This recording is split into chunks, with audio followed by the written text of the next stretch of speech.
Hello बच्चों, आइए प्रश्न समझते हैं। हमारा प्रश्न है मोनो तथा ओलिगोसैकेराइड्स के चार चार कार्यों को लिखिए। आइए समझते हैं। बच्चों, सबसे पहले हम अपने प्रश्न की मुख्य अवधारणा को समझेंगे। मुख्य अवधारणा, हमारे प्रश्न में हमसे मोनोसैकेराइड्स तथा ओलिगोसैकेराइड्स के कार्यों को पूछा गया है।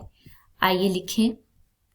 मोनोसैकेराइड तथा ओलिगोसैकेराइड के कार्यों को बताना है। आइए समझते हैं। आइए बच्चों, सबसे पहले समझेंगे मोनोसैकेराइड को।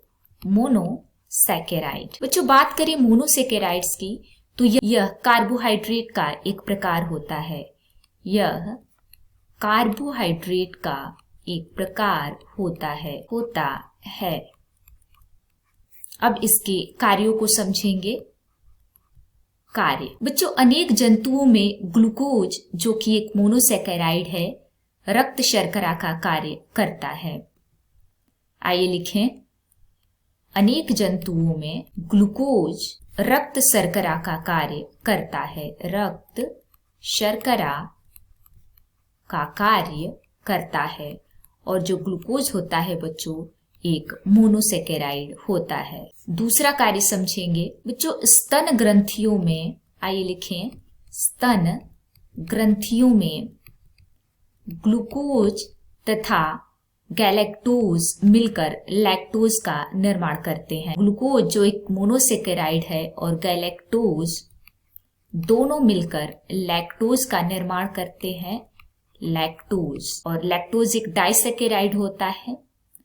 और जो लैक्टोज होता है वह दूध में पाया जाता है, जो बच्चों का प्रमुख आहार है।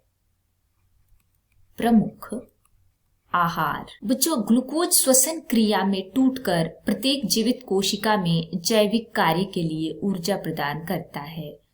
ग्लूकोज श्वसन क्रिया में क्या करता है बच्चों?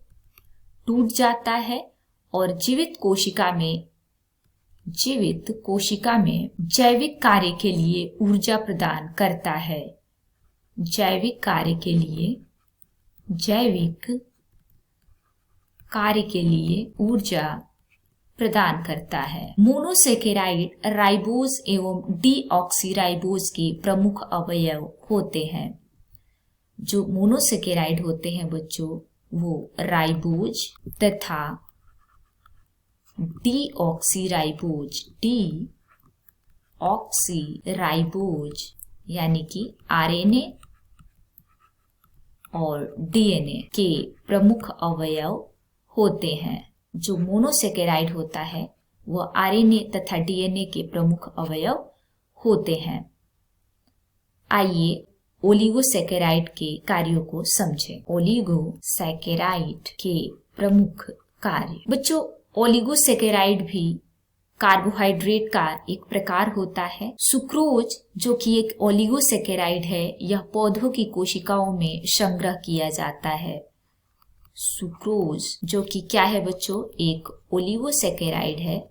ओलिगोसैकेराइड कई पौधों के कोशिकाओं में संग्रह किया जाता है। कोशिकाओं में संग्रह किया जाता है और इसका प्रयोग भोजन के रूप में होता है। लैक्टोज जो कि एक ओलिगोसैकेराइड है, वह भोज्य पदार्थ के रूप में प्रयोग होता है। लैक्टोज किस रूप में प्रयोग होता है बच्चों? भोज्य पदार्थ के रूप में प्रयोग होता है। कुछ ओलिगोसैकेराइड जंतु कोशिका की कोशिका कला के बाहरी सतह पर प्रोटीन और लिपिड से जुड़कर ग्लाइकोप्रोटीन व ग्लाइकोलिपिड का निर्माण करते हैं। कुछ ओलिगोसैकेराइड जो होते हैं, ओलिगोसैकेराइड जंतु कोशिका की कोशिका कला के बाहरी सतह पर किससे जुड़ते हैं? प्रोटीन तथा लिपिड से। प्रोटीन तथा लिपिड से जुड़कर किसका निर्माण करते हैं बच्चों? ग्लाइकोप्रोटीन प्रोटीन तथा ग्लाइकोलिपिड का निर्माण करते हैं। ग्लाइकोलिपिड का निर्माण, जिसके निर्माण करने से कोशिकाएं समान या भिन्न कोशिकाओं को पहचान पाती हैं। और क्या है ओलिगोसैकेराइड के कार्य बच्चों? तो कुछ ओलिगोसैकेराइड प्रोटीन अणुओं के वलन में और कुछ कोशिकाओं के बाहरी वातावरण में उपस्थित हार्मोन आदि अणुओं की सूचना प्रदान करने में सहायता करते हैं। आइए लिखें, कुछ ओलिगोसैकेराइड प्रोटीन अणुओं के वलन में और कुछ कोशिकाओं के बाहरी वातावरण में उपस्थित हार्मोन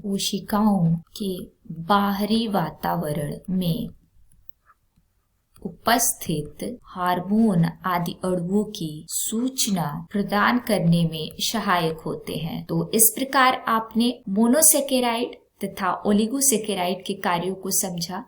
उम्मीद है आपको प्रश्न समझ में आ गया होगा। धन्यवाद।